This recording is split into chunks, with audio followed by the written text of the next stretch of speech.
En esta oportunidad estaremos conversando sobre la evaluación y el análisis funcional de los trastornos del sueño. En primer lugar, debemos considerar que los trastornos del sueño se incluyen en un grupo numeroso de desórdenes que afectan el desarrollo normal del ciclo sueño-vigilia. El sueño, considerado como ese elemento reparador, es una necesidad básica para la supervivencia del organismo, ¿sí? Así como es necesario alimentarse y respirar, también es necesario dormir. Nadie puede dejar de dormir sin sufrir las consecuencias que esto trae consigo. Las personas que sufren de alguna manera algún trastorno del sueño o que no duermen lo suficiente, suelen tener dificultades para realizar sus actividades cotidianas al día siguiente. ¿Por qué? Porque esto trae un decaimiento en la persona se siente cansada, se siente desganada, ¿ok? Y afecta el ámbito familiar, el ámbito social, como también afecta el ámbito laboral. Y en general esto causa en la persona un deterioro en su vida. Un sistema de clasificación de los trastornos del sueño solo resulta útil y práctico si se dispone de todos aquellos instrumentos para la evaluación, que nos permitan diferenciar entre los distintos tipos de trastornos que existen.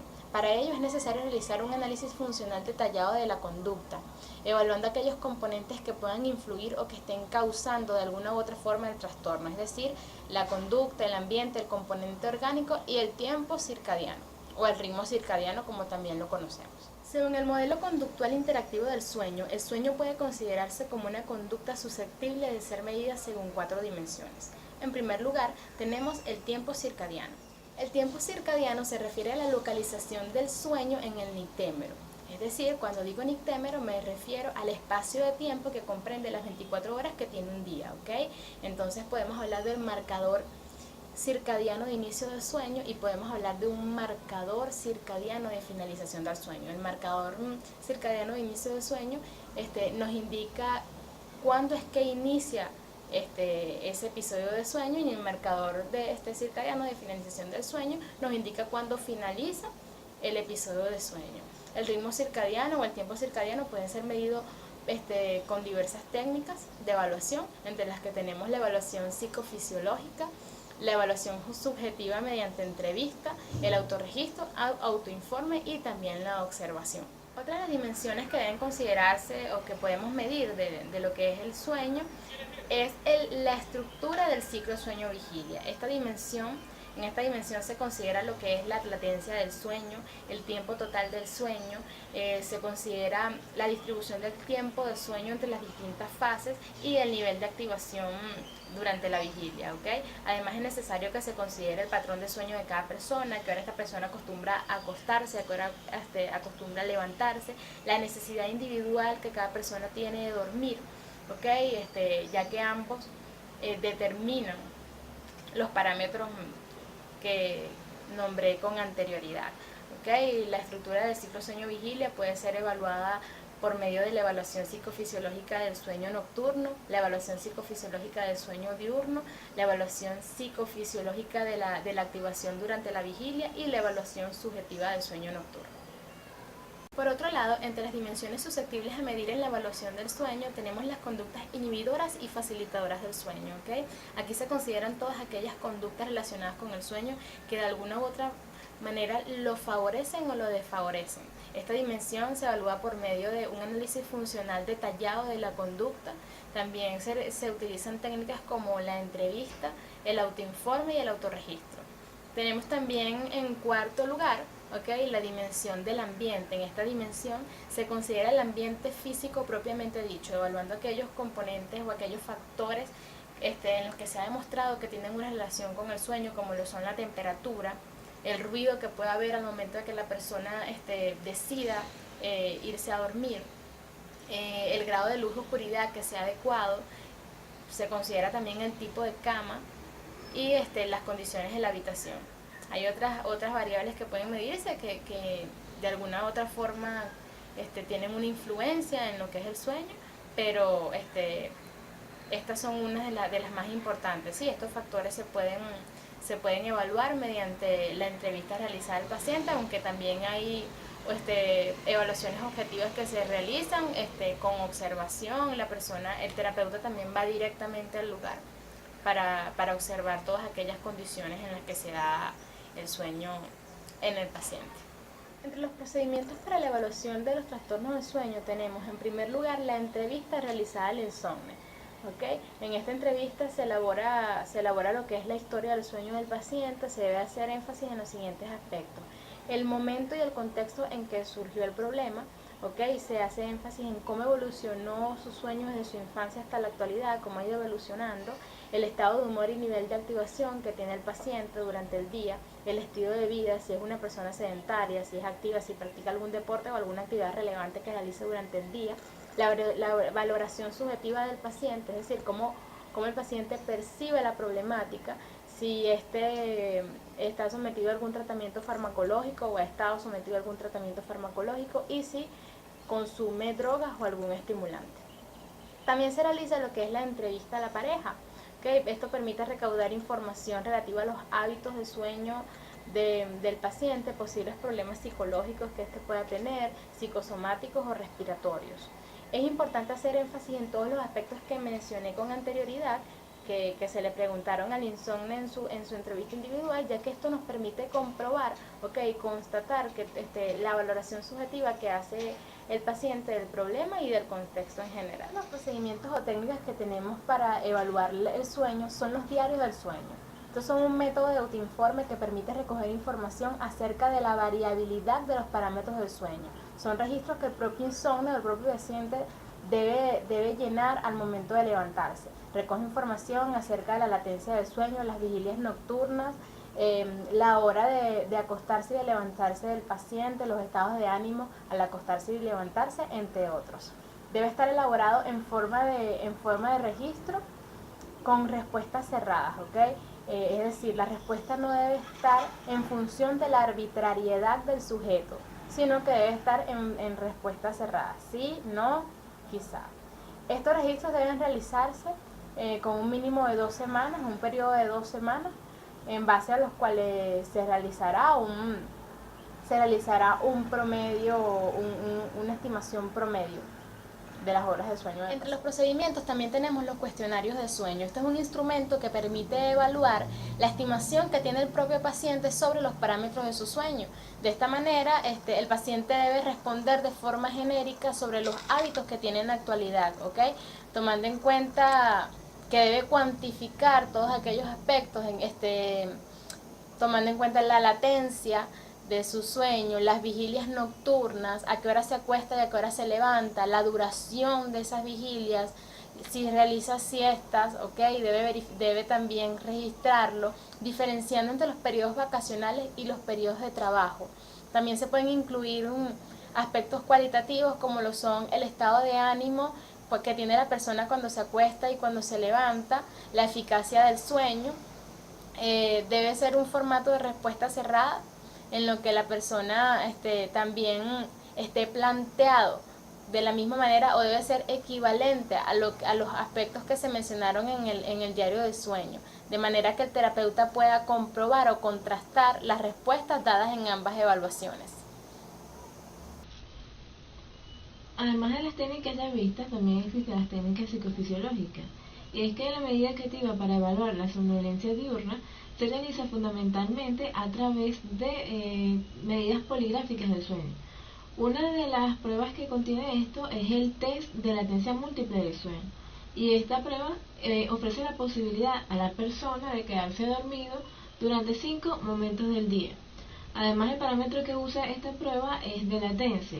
Ese tiempo va definido en minutos, desde que la persona se prepara para dormir hasta que sucede esa primera época del sueño. Posteriormente se realizaron 2 modificaciones a este test de latencia múltiple, arrojando una evaluación que se llama test de medidas repetidas de vigilancia y test de vigilancia mantenida. A diferencia del test de latencia múltiple, estas 2 pruebas lo que intentan evaluar es el tiempo que la persona puede permanecer despierta. Sin embargo, hay procedimientos comunes entre estas 3 pruebas, y es que deben realizarse cada 2 horas aproximadamente. Se realiza desde las 10 horas hasta las 18 horas. Sin embargo, hay casos o hay investigaciones que en ocasiones suelen modificar estos procedimientos estandarizados, pudiendo durar mucho más tiempo de lo programado o haciendo un registro mucho más continuo o frecuente. Sin embargo, estas sesiones deben durar 20 minutos aproximadamente, cada una de estas sesiones para estas tres pruebas. En el caso del test de latencia múltiple se debe procurar que la persona permanezca dormida, pero en el caso de los otros dos test, que es medida repetida y vigilancia mantenida, se debe procurar que la persona se mantenga despierta. Además de ello, para estas pruebas existen unos cuidados previos a las pruebas, y es que a la persona no se le debe permitir realizar actividad física que sea muy exigente, por ejemplo 15 minutos antes de la prueba, y tampoco se le debe permitir fumar por lo menos 30 minutos antes de la prueba. Estas pruebas normalmente deben realizarse en espacios aislados, de ruido, con una temperatura controlada. En el caso del test de latencia múltiple y el test de medidas repetidas, se debe procurar que la persona esté acostada y sin ninguna luz. Y en el caso del test de vigilancia mantenida, la persona debe estar sí recostada en un lugar, pero con una luz bastante tenue. Estas tres pruebas registran el mismo tipo de actividad psicofisiológica. Se registra actividad del electroencefalograma, también se registra actividad de electromiograma, actividad de electrooculograma. Además de esto, se recomienda también que se debe registrar actividad de electrocardiograma. Por otro lado, se habla de la pupilometría. En este caso, se toma en cuenta la variación del tamaño de la pupila, y es que se basa en que el tamaño de la pupila representa manifestaciones del sistema nervioso autónomo. Así, se tiene que la activación de la rama simpática produce una dilatación de las pupilas que indica un nivel alto de activación. Por el contrario, la rama parasimpática produce una constricción pupilar que indica que hay niveles bajos o un descenso de esa activación.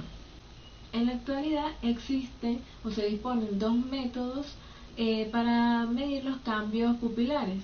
Uno de estos métodos es el de técnica fotográfica, que utiliza películas que son sensibles a la luz para fotografiar el ojo de la persona.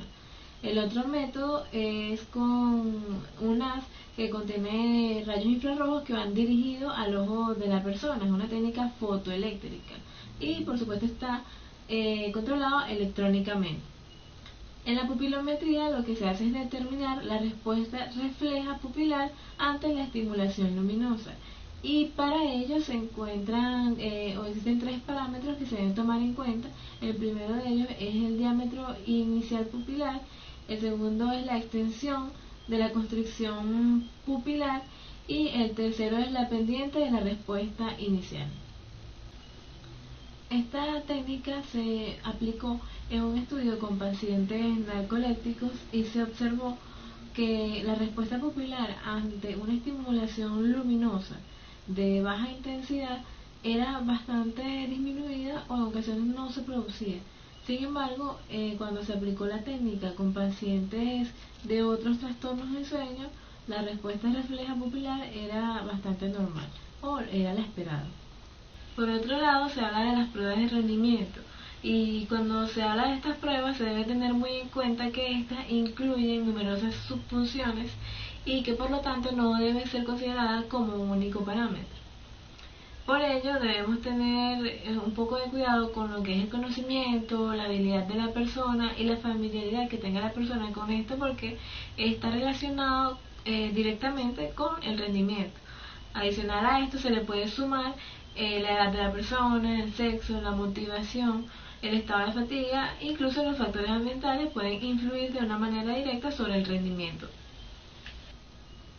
Para evaluar la somnolencia se han utilizado diferentes pruebas de rendimiento y métodos cognitivos, pero la fiabilidad de estas pruebas de rendimiento puede ser bastante limitada, ya que una persona con somnolencia tiene la capacidad de permanecer alerta durante periodos cortos de tiempo y de alguna forma tener un alto rendimiento en estas pruebas. Las pruebas de rendimiento más utilizadas son el test de reacción simple, También está por un lado el test de vigilia auditiva de Wilkinson, el test de reacción múltiple y un test de tarjeta de Wisconsin. Estas pruebas se han comparado en ocasiones anteriores con la escala de somnolencia de Stanford. Cuando se compara en situaciones donde hay privación total de sueño, por ejemplo en una noche, se encuentra que hay correlaciones bastante significativas.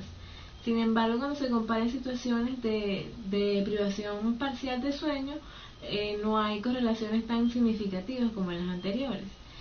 Pero esto quiere decir que mientras hay un déficit mayor de sueño, entonces son más sensibles las pruebas de rendimiento. Evaluación polisomnográfica. El registro polisomnográfico va a permitir cuantificar y caracterizar el sueño en función de la amplitud y la frecuencia de la actividad electroencefalográfica espontánea. Adicionalmente, también sirve para registrar otros parámetros que nos van a permitir o nos pueden permitir identificar una de las fases del sueño en concreto o identificar un trastorno determinado. Los canales necesarios que se deben utilizar para el registro polisomnográfico puede oscilar entre 4 y 14 canales. También este número y orden de los canales puede variar según el laboratorio de sueño en que se esté realizando la prueba. Esta evaluación polisomnográfica, cuando se realiza con un polígrafo de 4 canales, ofrece información o cuantifica solamente algunos parámetros del sueño, que es el tiempo total del sueño, la latencia del sueño y duración de cada fase. A pesar de que este montaje es de mucha utilidad, no nos proporciona tanta información como por ejemplo los trastornos asociados como apnea o miclonio. Lógicamente, mientras más canales haya en un montaje, mucha más información vamos a obtener. Sin embargo, todos los montajes tienen en común 4 canales, que es el canal de electroencefalograma, canal de electromiograma y 2 para movimientos oculares. El resto de los canales se va a elegir o va a depender del trastorno de sueño que se vaya a evaluar o el laboratorio en el que se esté realizando. En algunos casos es bastante recomendable realizar algunos exámenes médicos para evaluar trastornos endocrinos, neurológicos y respiratorios. Cuando existe un trastorno orgánico de este tipo, es bastante cuestionable el uso que tendría el tratamiento del insomnio como alteración principal en vez de ser considerado solamente como un síntoma.